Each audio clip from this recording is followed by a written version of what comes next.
Before this video ends, you'll understand why you've been stuck at 500 NL in this simple system that will break you out of it. And for those of you watching for the first time, I like to give a little background on myself.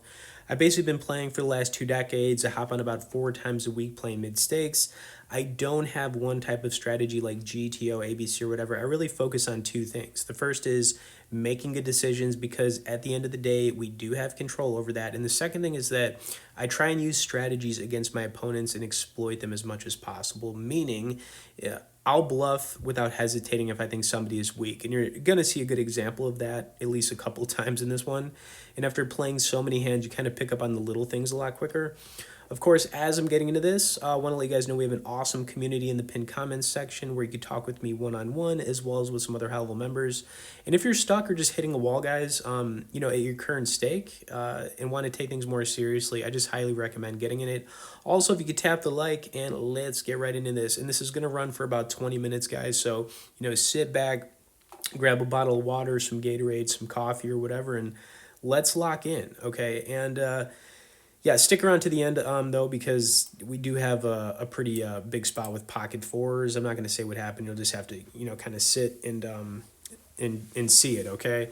Now, this first hand right here, man, like, I slow played this ace 10. You could see player 6 didn't have a whole lot left, so I was kind of just trying to trap him by looking weak here. And I checked it again on the turn, which you might be thinking, like, dude, what are you doing? But, I'll explain, like, a little bit right after this hand. I'll get a little bit more into this. I just wanted to show you guys this. So, I'm checking this all the way down. I think the river is going to end up pairing here. I think we're going to get a 3 on the river, if my memory is correct, and it is. Now, I checked this the whole way down. So if I put anything out there at this point, it's going to look like a bluff. You know what I'm saying? I would expect this guy to call if he's got like maybe an overpair, jacks, tens, nines, anything really. And he is going to call us down. And I did actually run this one back, and he ended up having pocket tens, but it looked like a bluff right there. And we did have a 10, so, kind of interesting, but it is what it is. But yeah, really the way you should be approaching playing mid stakes is that you got to get away from GTO. What you want to be doing is bluffing opponents, and you're going to have to bluff at a pretty high clip because players are better, and that's just kind of what it is, man. I'm just being, I'm just giving it to you guys straight here. You got to make plays, you got to bluff, and there are definitely situations where I'm thinking about like, okay, what am I blocking here on this flop? What am I blocking on the turn? You should be thinking like that as well, So if you're blocking a flush and you have like one of the flush cards out there. Another thing too is that a lot of the time you're going to get re-raised with, ace, king, ace, queen in a lot of different spots. And you're going to see that as we go, okay? And I know I'm rambling a little bit here because there's a lot of nuance to this. But you'll see some actual situations here. So I'm not just kind of like, just talking here. I'm showing you examples. All right, 6-5, I folded this, not going to, get involved with it. I think what you got to realize, guys, is everyone has the same information, and really taking things to that next level, you have to exploit opponents using strategies like GTO, ABC, or just, being a little bit too obvious, When you mix things up, that's really the unlock. There's just more nuance to it, but I mean, it is what it is. And you're just going to see that when you see some bluffs I made in this one with absolutely nothing, All right, I'm going to fold this jack 7 off, though. We're not going to get involved here. Player 6 is going to do a little bit of a raise. Not too big. All right, back over to player 3. Folded it. Player 4, what's he going to do? I think maybe he re-raise. Let's see. Whenever people do the min raise, it's just so annoying. It really bothers me. All right, after, letting the clock run down here, he's just going to let this one go. It is what it is. We move on to ace king. All right, so we got ace king offsuit here. The thing about ace king is, you're always going to be aggressive with it, but it does flop a lot better when it's suited, We're obviously playing pretty deep. I'm going to put a button raise in here.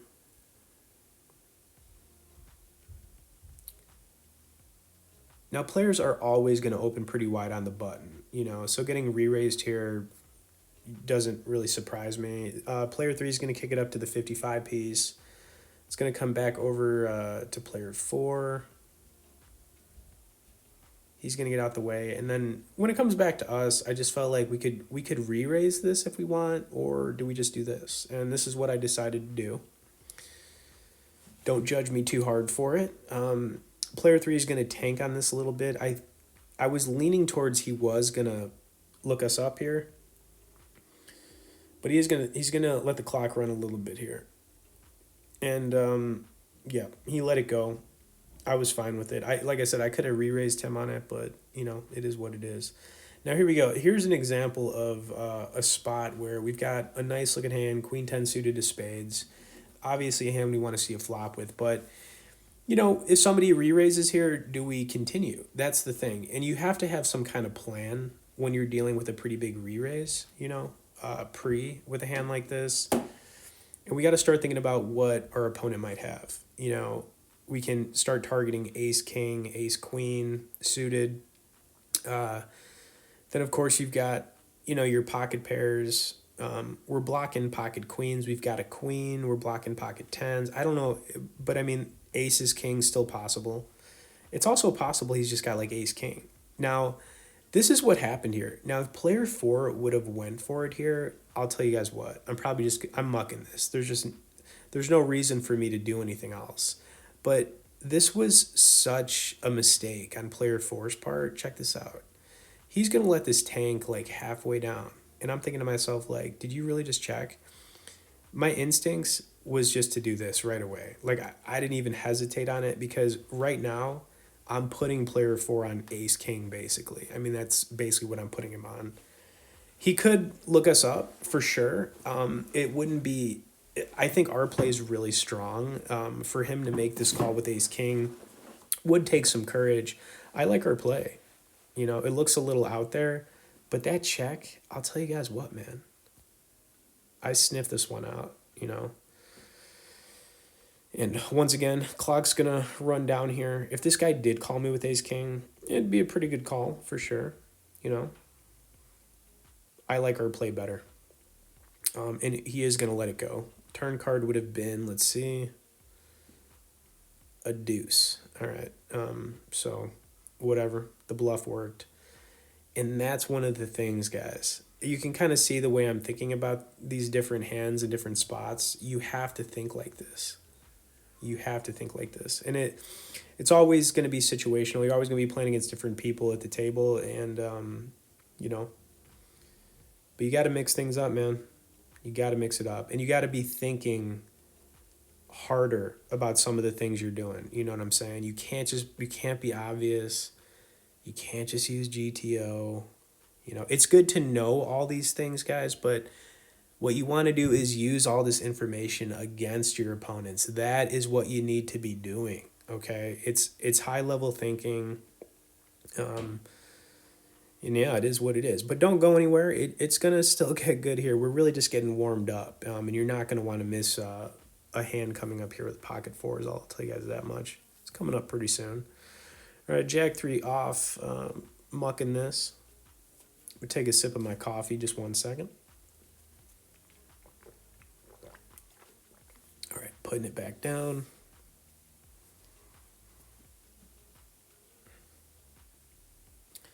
I think we do have it right here. Let's see. Now, I slowed this down, just to give you my thought process. Pocket fours, we're in the small blind. We're five-handed. Player four is going to end up folding. Player five is going to... Player five. He's going to open here, I think, to the 13 piece, something like that. And, of course, you know, we're going to see if we can get a four. Can we get a four? It would be nice, okay? It would be nice. No reason to re-raise here, you know, especially. We could be putting player five on having a decent hand here. You know, we target all those mid-pocket pairs. You've got, once again, ace-jack, suited, ace-king, ace-queen, a lot of that kind of stuff.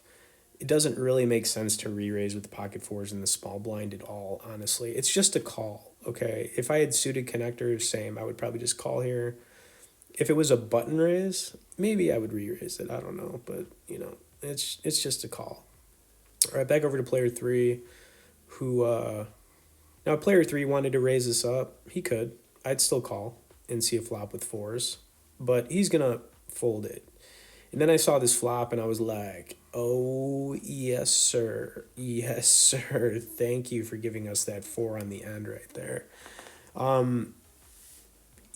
don't know what player five's got at this point. But he's actually going to continue with the pot size. So I'm thinking he's got to have something pretty good. I don't think he has a set. I'm going to rule that out right now. I think he maybe would slow play it a little bit, maybe go a little bit smaller here. I'm thinking this is either a bluff or maybe he's got an overpair to this board. Queens, kings, aces, that kind of stuff. There's also a spade draw out there. I don't really necessarily think the spades are. I'm thinking an overpair makes sense. So here's what I did. I did a sneaky min right here. Now I did this just because a lot of the time when you're in these games, people will do this to kind of feel you out. I'm not really feeling this guy out. I'm trying to entice him. Okay, I'm trying to entice him to do something he's going to regret, which is without much thinking here from player five. And I mean, we're pretty even on stacks. He's just going to come over the top, and I'm just sitting here like, okay, yeah, we're doing this. And he's going to turn over, to my surprise, which was definitely not too bright, ace jack. Now, we do have to dodge a spade. You don't want to see that spade come on the turn. So now we're, not necessarily good yet. Keeping my fingers crossed, and guess what? He didn't get there. Okay. We were pretty big favorites going to the river, but he did have outs because they gave the spade on the turn, which, kind of was like, dude, like, they really got to, like, make it, they never make it easy, you know what I'm saying? But, I mean, look at that, guys. I mean, come on, man. Feeling pretty good about that, Then we get a king, queen suited, and, we're just feeling good in the neighborhood at this point. And, tap the like on that, man. Please do, because I thought that was pretty nice right there. But I think, the more you're just kind of seeing how I approach this, you got to bluff, okay? When you're bluffing, you're also making yourself unpredictable to the table. It's hard for people to put you on things. You're not playing obvious. When you're sitting down for 25 to 40 minutes, you start to pick up on how people are playing, you know what I'm saying? So, when you're mixing things up like this, it's a good thing. Now, we do still have a couple more hands here. I don't want you guys to, dip out just yet. But, if you're enjoying this stuff, like I said, man, community is going to be in the pinned comment. Definitely think it's good to be in a community. It can be isolating at times, playing all the time, honestly. It's just, it is what it is, right? All right, 4-8. Gonna let this one go as we continue moving on. All right. We ain't playing that 4-8, no sir. Back over to player 6. Player 5, man. I am sorry. Bro. Forgive me. Or don't.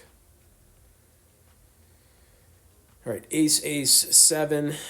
Player 5 is going to lead out here. I think player 3 is going to re-raise.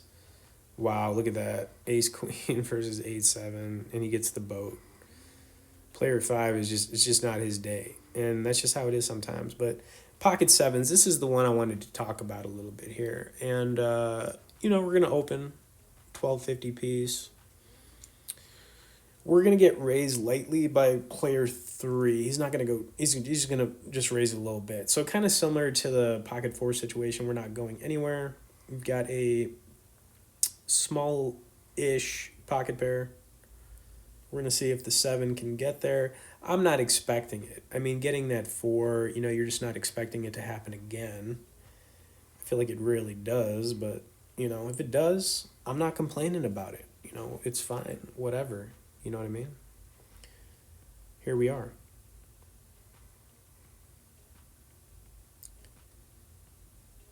Okay, I think everybody's going to get out the way. Player 4 is going to fold, player 6, and player 1 is going to get out the way too. So it's just us and player 3. And this was actually like a flop where it's not bad. You know, we're gonna be ahead of a lot of like king queen suited, ace queen, ace king type of things, you know. So whatever player 3 puts out there, we're gonna make this call. We're not going anywhere. And I think you guys can start to see how I'm thinking. I'm always thinking about what the other guys got. And then I kind of adjust. I'm just gonna call. I was expecting player 3 to continue if he's a half decent player. Turn card was really good. It gives us a straight draw to the 4. We could also hit a 7. So I would say we got about 8 outs here. But what I didn't expect was player 3 isn't going to slow down.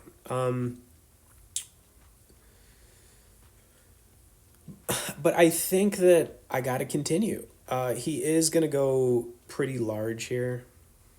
It looks strong. But like I said, I'm going to make a call here. We're going to see a river card. Not the one we wanted with the 5. You know, we're losing to really any overpair to this board, which is very possible at this point. Player 3 is going to tank on this for a little bit. If he would have gone again here, I would have folded, but he checked it, and we made a really good call right there, guys. So once again, thinking it through, even though player 3 made a really good play right there on that turn sizing, our hand, we had ways to get there. Anyways, here's the deal, guys. Hope you enjoyed this. If you're watching the vids here, it's time to subscribe, and we'll see you in the next one.